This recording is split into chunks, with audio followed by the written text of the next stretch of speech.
This is a set of tools which has been used to remove the CVT. Now as you see, all the parts are more or less dismantled, and we can see the current status. The crank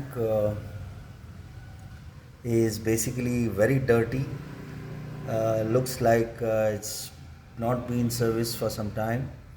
We are going to service this and then take a look as to how we can go ahead and overhaul this clutch plates as well as the CVT assembly.